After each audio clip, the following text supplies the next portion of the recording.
Gotta love technology. Yeah. Okay. Okay. So, first thing, my name is Darryl Jones. I'm going to be sharing with you guys some basic bolt turning tips. Okay. If you are the sort that consumes woodworking content online, you can find me at Dread Knot Woodshop on all the social media. I do have a website, I just haven't done anything with it. So, aside from all that, we're going to be working with this piece of 6-inch maple. We're going to turn this into a bowl. Right? Okay, so we're going to start off with the basics. So we're going to be mounting our bowl to the chuck using a worm screw. And a worm screw is an accessory that comes with every chuck you buy. So it doesn't matter what brand or what model you buy, you're always going to have a worm screw. Okay? It's going to fit inside the chuck. We're going to be able to screw our bike right on it. So the way this gets installed, the base of this is basically I keep forgetting I got a camera. It's a rounded square, and the flats go installed in line with the screws on the chuck.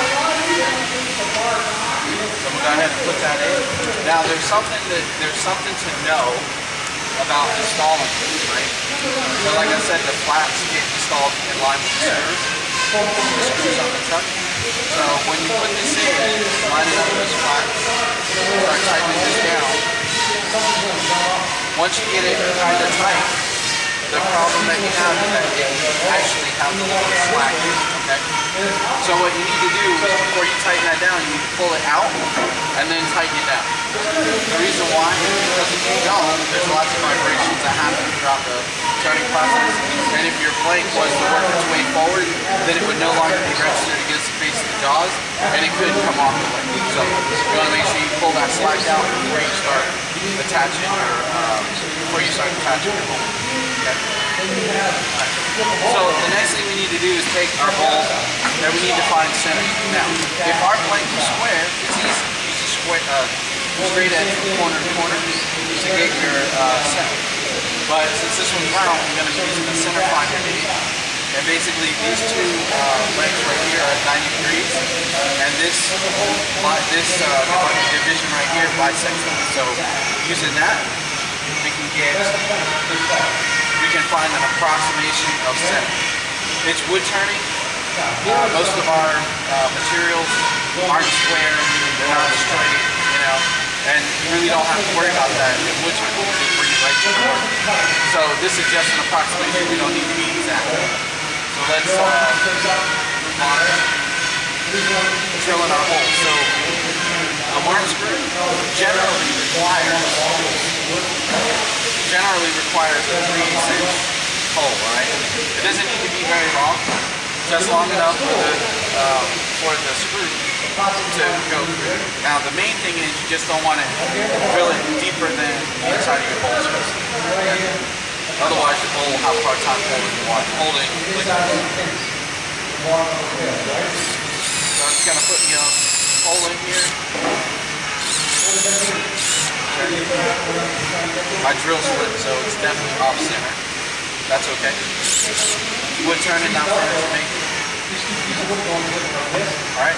Now online you can find a lot of people that can turn the lathe on and then put this on here and let it thread on itself. It might look cool, but there's a lot of room for things to go wrong, especially if your blank steel is square. Right? So what I do is I go ahead and lock the spindle down so that I can have both hands free, and then press a little bit as you start to thread it on. And then once you feel it thread on, you can just go ahead and thread it all the way up. It has to fit tightly against the face of your jaw, okay? Because that's a key component of the way the worm screw is designed to hold the workpiece on your chuck. So my bowl is going to be like or like 5 inches because it's pretty far off the center. That's okay. Now you can, as far as your tailstock, if you feel like you need to use the tailstock, you can do that. There's no such thing as too many safety precautions. I don't particularly feel like I need one, so I'm going to go without it.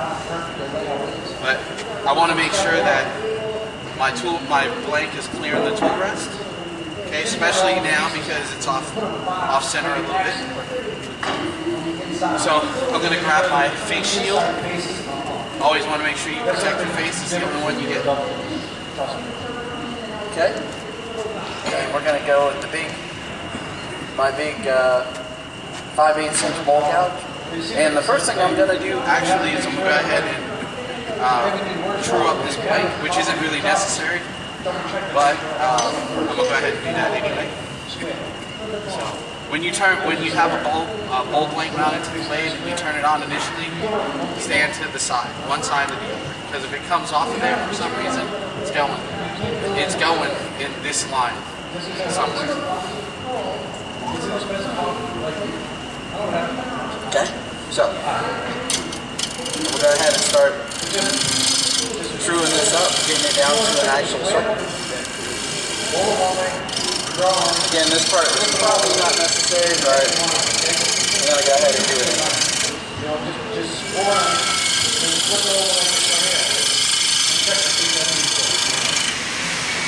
Now, as I'm cutting across this surface, when I get to the end of the blank, okay, I don't want to just push through. So when I get to the end of the blank right there, I don't want to just push through because those fibers are no longer supported and it's going to blow out the side. Right? Now when I'm doing these roughing cuts, it doesn't really matter because I have to remove a lot of material anyway, but it's just good practice not to establish the habit in the first place. So now I got this little bit of material left. I'm going to turn the gouge around and use the bottom wing as a scraper. And I'm just going to remove that material real quick. Nice and easy. Okay. So this should be pretty much right. Alright. So the next thing I'm going to do is I'm going to take a set of dividers. Alright. And this step would have been easier before I put the wood on the blade chuck. We're going to go about it anyway. So what I want to do is I want to have this set up to represent the size of the chuck dome. So I'm just putting the tips on either side of the jaws, right about the center. This doesn't have to be like super precise. Right? I'm just trying to accurately size the mortise that we're going to use to mount this onto the chuck. Okay? So that gives me the size I need to make a mortise on the bottom. So what I'm going to do is come around to the bottom. I'm going to true this up real quick. And then we're going to start marking out our mortise. And I'm going to roll this over on the side and use it more like I'm going to roll it on the side and use it like a scraper. And all I'm doing is cleaning up this side and making sure that it's not necessarily that it's flat.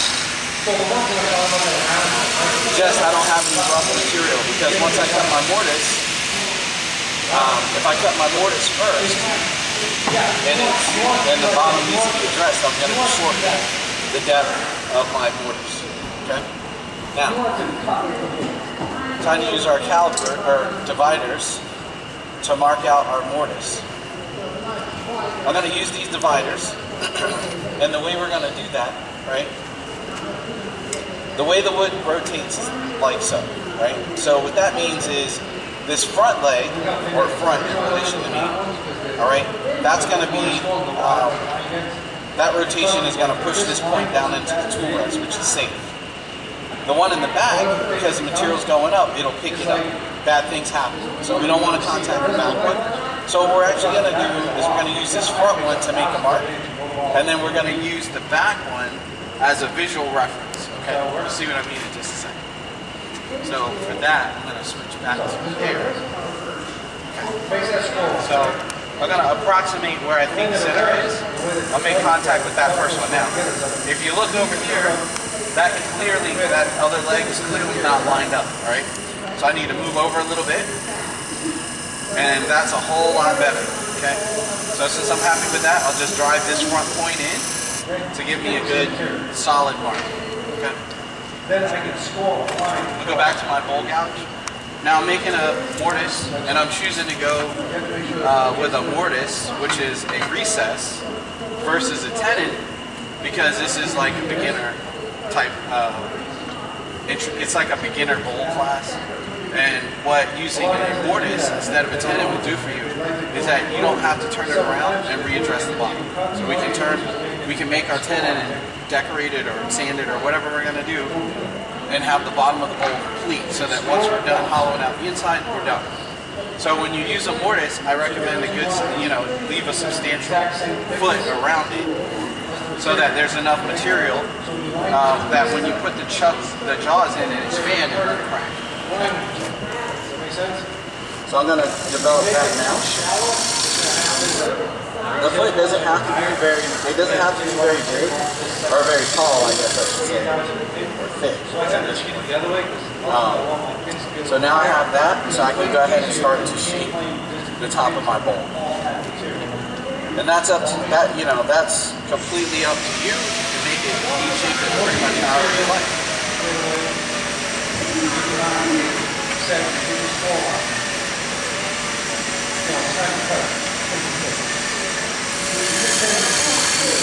Now, if you present this tool so that the bevel's rubbing, which looks a little like this, so when I'm cutting, the bevel is rubbing the wood, and that's going to give me the best finish right off the tool.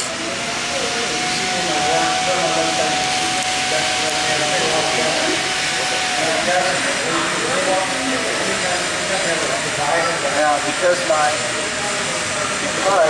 bevel on this has an angle on it, that means I'm always going to be presenting the tool.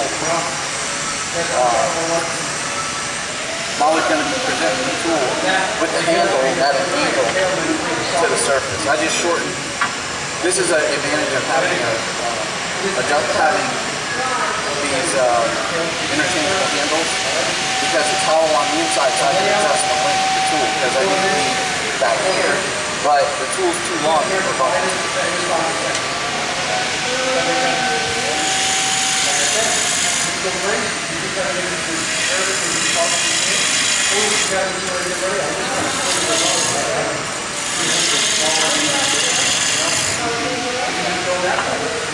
Adjustment to the wrist here.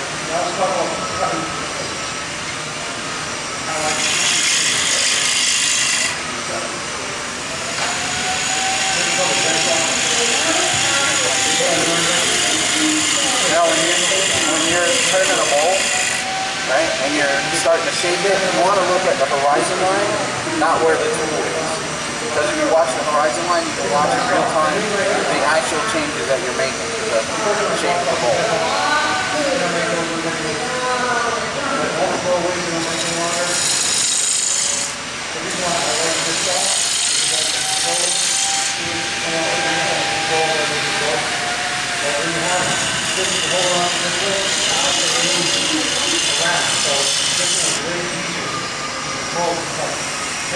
Not that I don't have to top this off, I do all the cutting the back to the saw, but really, if it works, this is what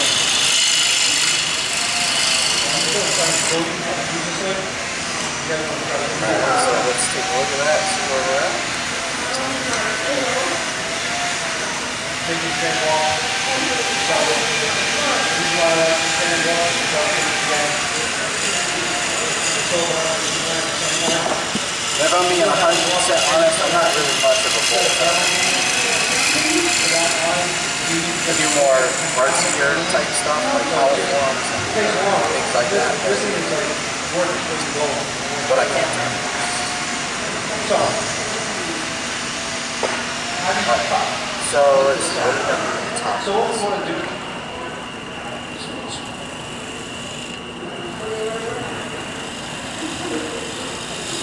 See what I'm trying to do? Alright. I don't want to turn it back in, make it close for them. So Straight up down, we'll try to cut an angle down. let's see what we got. Instances. Look like this. I need to do two different directions. That's just a matter of what I can do.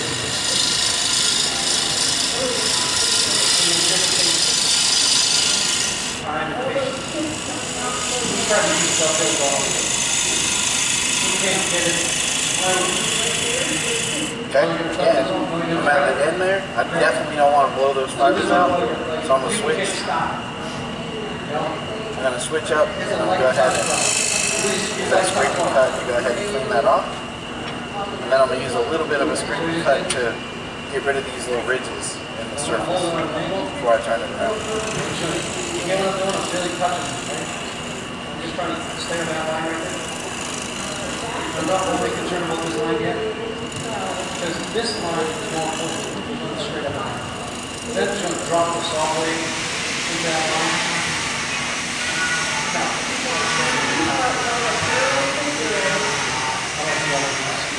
Darryl, thank you. Sorry, we gotta go. You gotta go? Yeah, thank you, thank you. No worries. Appreciate all you your see help. the line between the blades? Then we'll go to it.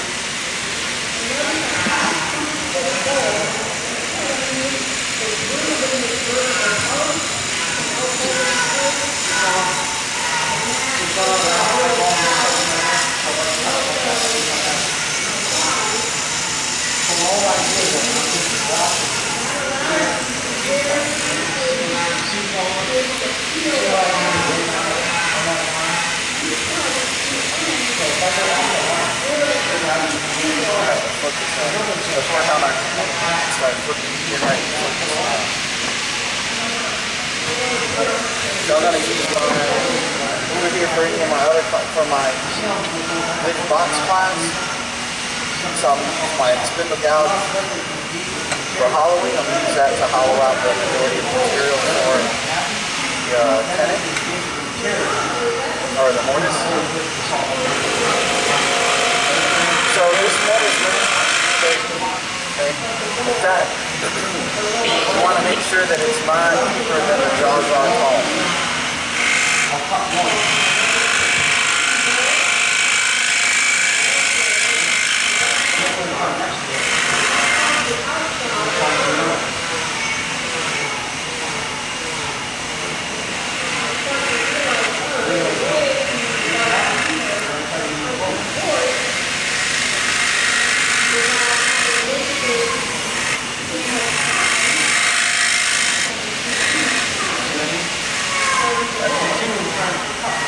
Now, the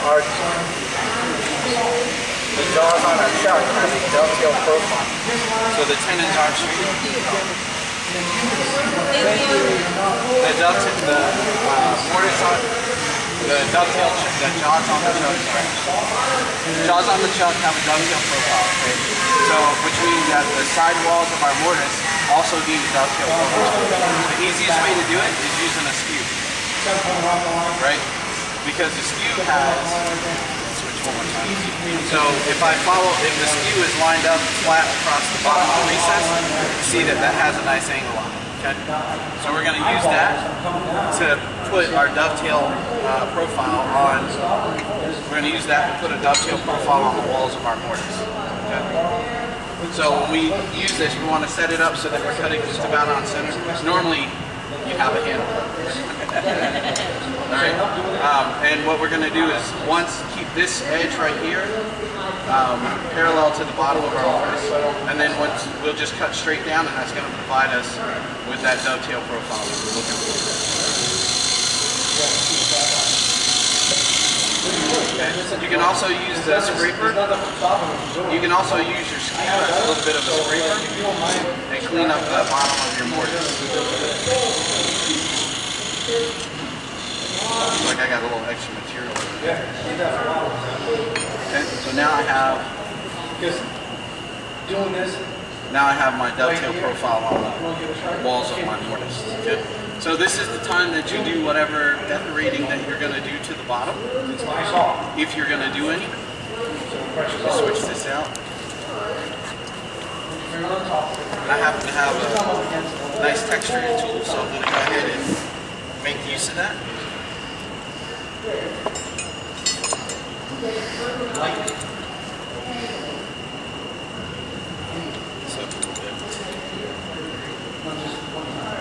This is a scraper. Use that to clean up that little bit of extra material down here.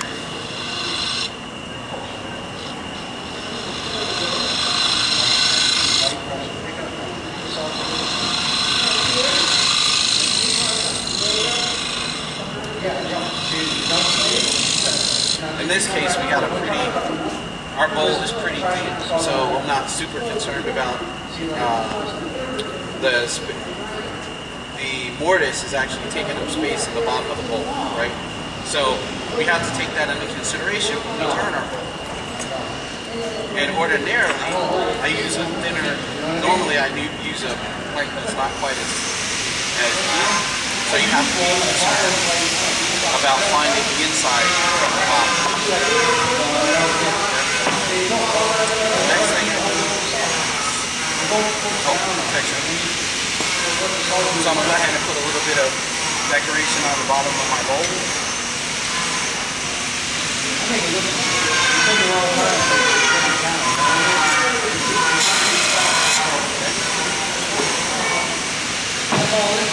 And at this point, because we're using the mortise so that we don't have to remount this, so this would be the time to do any sanding or anything like that you need to do to the bottom of your bowl.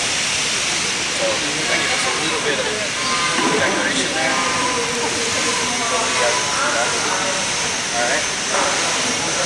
So now we're going to take it off the lathe and reverse it out.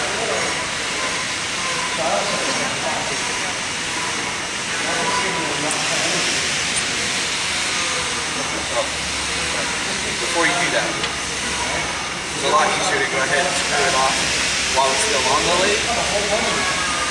Off of the work. Alright, there's that.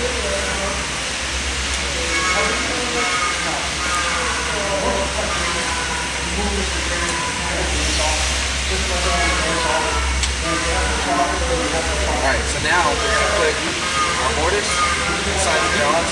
When we're working with the mortise or a tender, you never want your plank to touch the surface or this surface.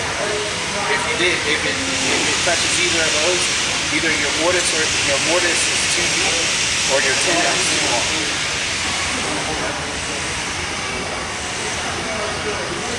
You want to get this tight. The right tightness is about just a quarter turn shy of splitting the thing in two. It takes a little practice, but you know, it'll feel more natural with time. Okay, so first thing I'm gonna do is I'm gonna address my edge first, and I like to have my edges tapered in just a little bit. So that's what I'm gonna do.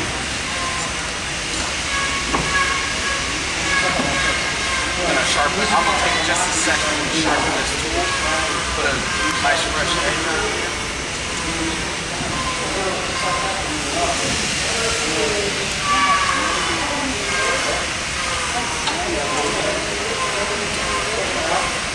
So regardless of which sharpening system you use, when you sharpen a gouge like this, what you want to do is you want to think of it as three surfaces. The wings individually, the note from the nose. Okay?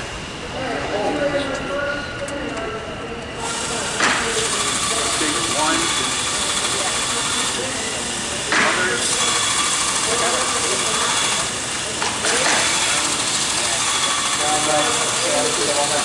I've missed it twice. Alright. So, first things first, I want to address this edge. You might notice there's a little bit of wobble. There's a little bit of a wobble in the outside of the bowl. Okay?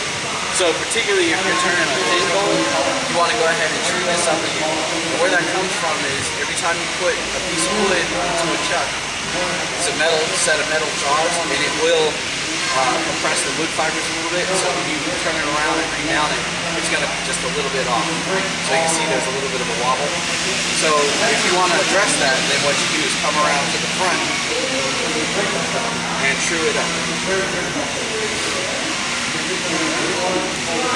So I'm just going to use a little bit of a scraping cut to kind of clean that up a little bit.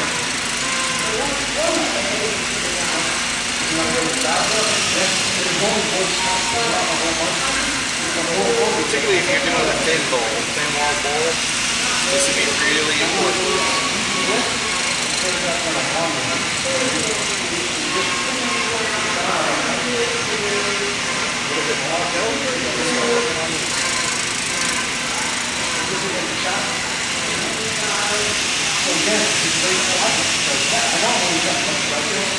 While you're doing this, this is a good time to fair any flats in the surface. So you got a nice curve going on here. I have a little bit of a flat right there, so I just removed that little bit of material while I was truing this back up.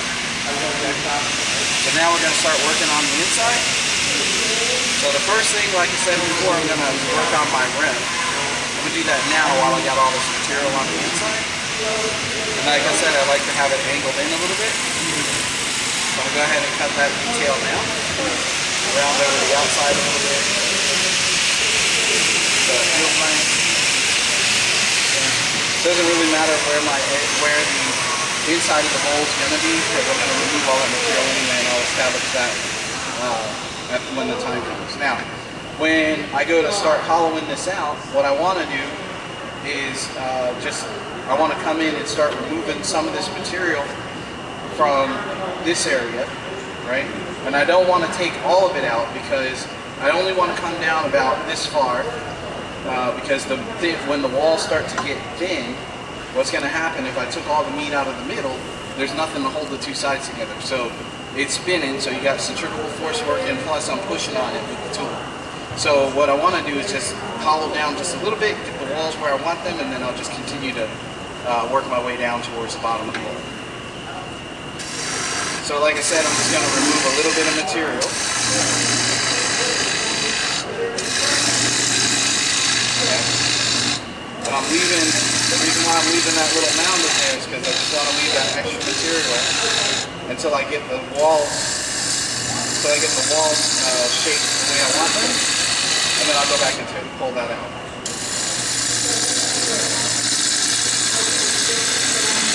So I'm just making room for the tool to be able to work.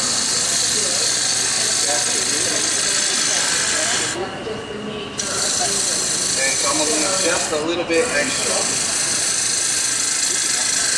And then go back and remove a little bit more material, because I want that last pass to remove just a little bit of material. It's a lot easier to control in that way. Now I'm just making room, still making room for that last cut. And now I'm ready to take my walls to their final thickness. So I'm going to make this cut slow to start out, because I don't want it to skate. Okay, and once I have that little shoulder right there, then I got a place for the back of the chisel to go, so that it won't skate out and wreck the edge of my bowl. Okay. Alright, so let's check out the wall. We're going to introduce another homemade tool here. And we're going to use these two fingers to check and make sure that we're following the profile evenly. Right? You'd be surprised how sensitive the feel is using it to measure the sides of your bowl. So, also notice there's a little hump on the outside, so we'll try to fix that real quick before it's too late.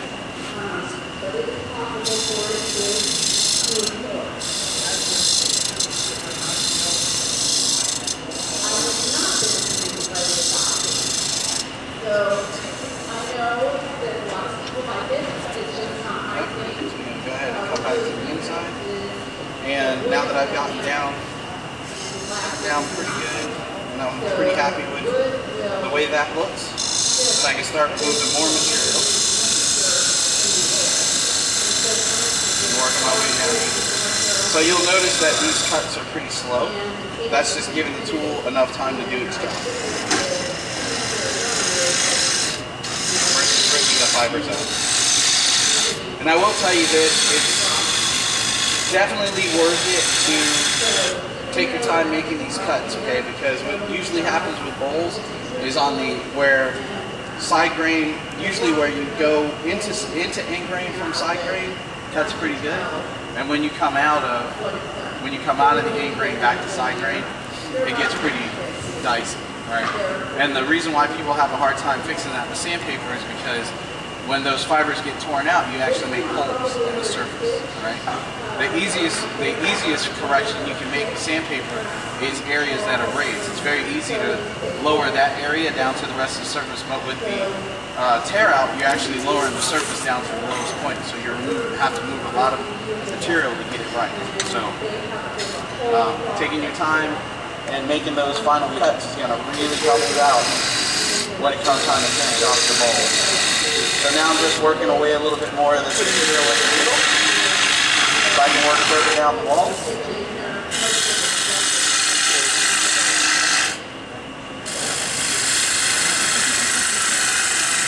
Again, with the roughing cuts, I don't want to get right to my final wall thickness. I want to leave a little bit of material there so I can go back and make my finished cut and get a pretty good surface on the wall.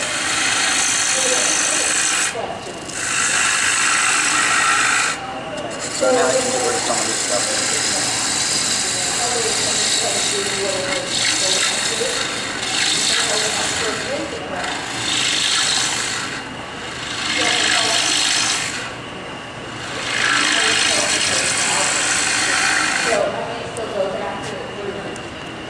Let's get rid of some of these shades. Okay. So we got pretty good thickness on the wall there. The surface is pretty good, so you can start moving down a little bit deeper into the bowl.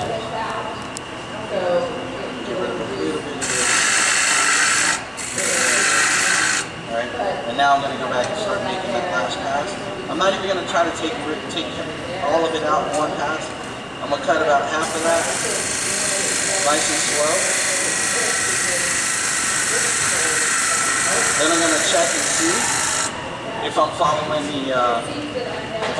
the wall profile evenly before I take out that last little bit. Okay? And I'm not, so it's kind of going more at an angle instead of going straight down the wall.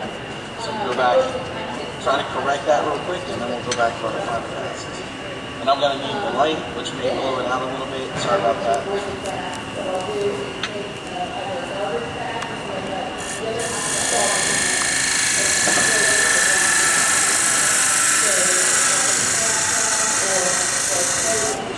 Just check it again. Alright, that's a lot better. Snap it back. Get rid of the rest of that. So, to pick up, this is called picking up the cut. So what I'm going to do is actually rub the back of the metal, okay, on the part that I'm happy with. Okay, and then I'm going to move down. Pick up the cut. Okay.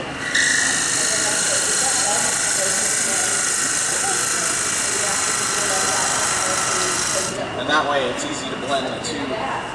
It's easy to blend the two passes together. And that little bit of chattering is what I was talking about, why you want to keep some of the material on the inside, because what's actually happening is centrifugal force and pressing on it is allowing it to do this and create a texture on the inside. So I'm going to have to go back and try to see if I can't cut that out.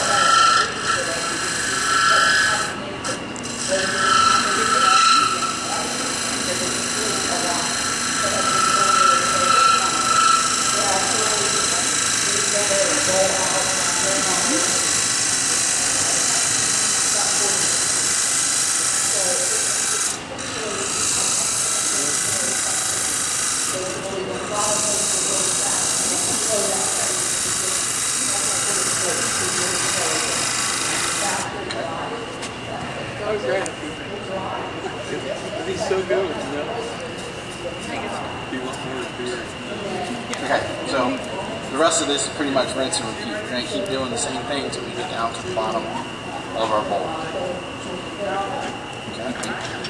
Now that we're getting deeper in there, I'm going to angle the tool rest a little bit so I can get a little bit of support closer to what I'm actually doing the cutting. Pick up the rest a little bit.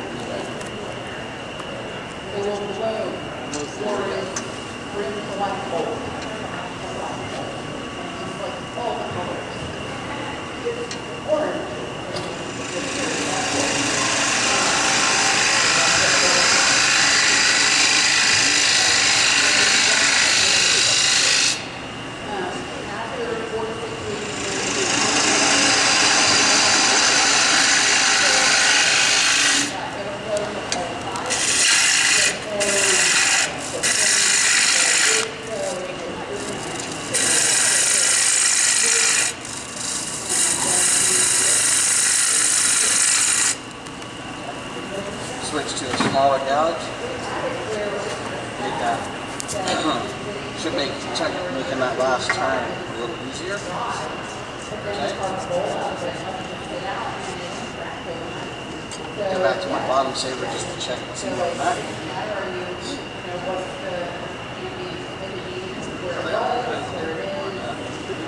Or I can check.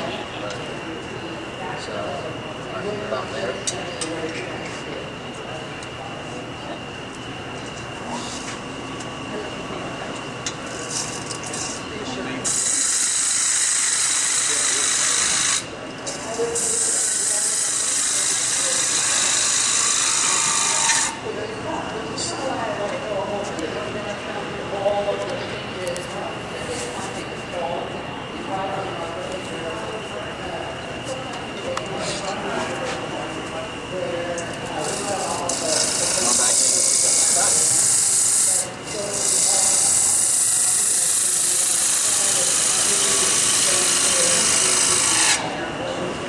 Oh, I broke it.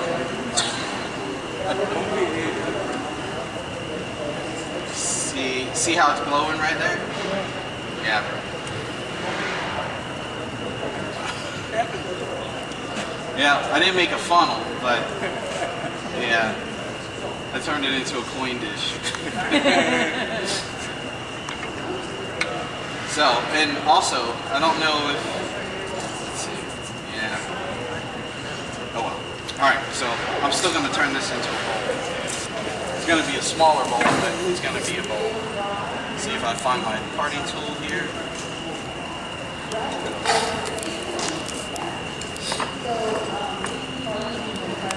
Well, I figured it was going to have to happen at some time, so I guess what time's better than now, right?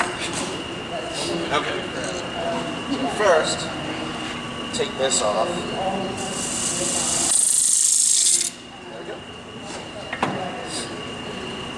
What's that, like, for one of those recessed lights in the ceiling? Yeah, you did it on purpose.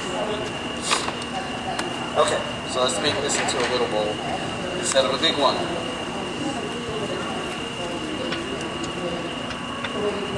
So even if you're at home working on a bowl and something like this happens, it can still be useful because it's still practice. Right? So this will give me a... It'll still give you some opportunity to practice bowl turning. Okay? You just got to make sure that you don't forget where the bottom is, because we don't want to find the bottom also. Okay, so let's probably get a little bit of depth on this. Okay. Oh, put my rim on that I like. Now this one's small enough, I can probably start from the outside and work my way in, no problem.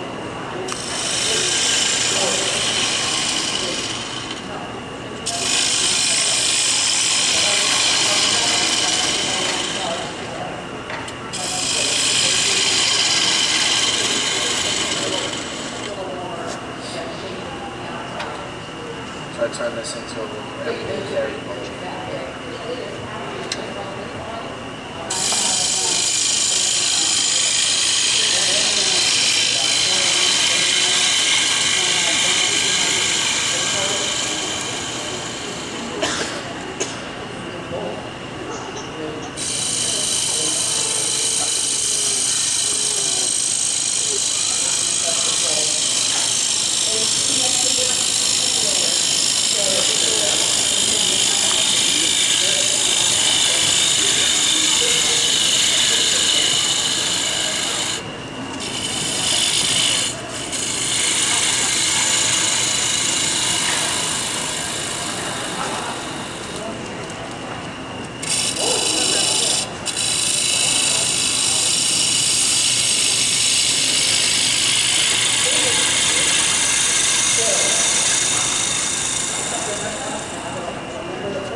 Then we're going to go back to our scraper, clean up the bottom.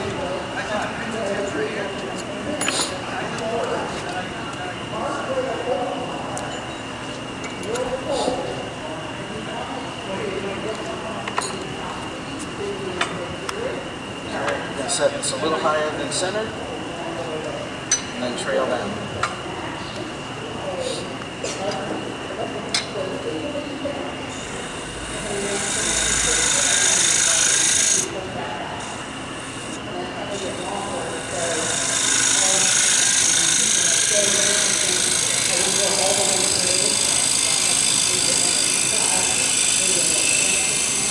Sorry about that. I got my shoulder.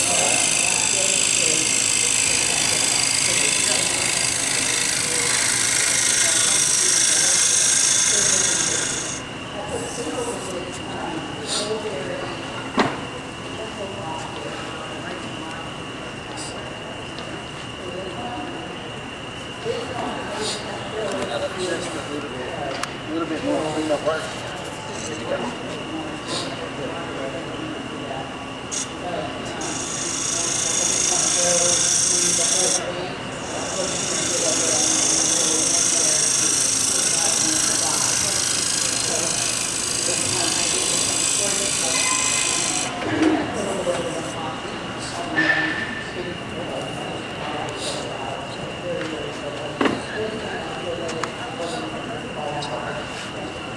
Just a little bit about the shape on the outside, and call it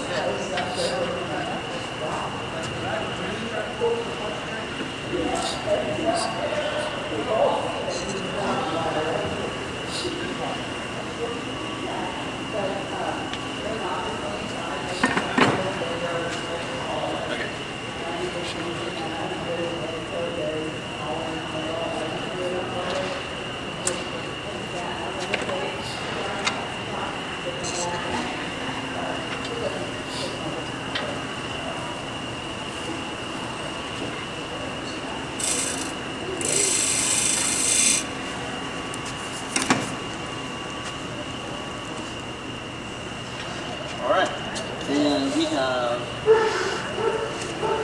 an unscheduled everyday carry change.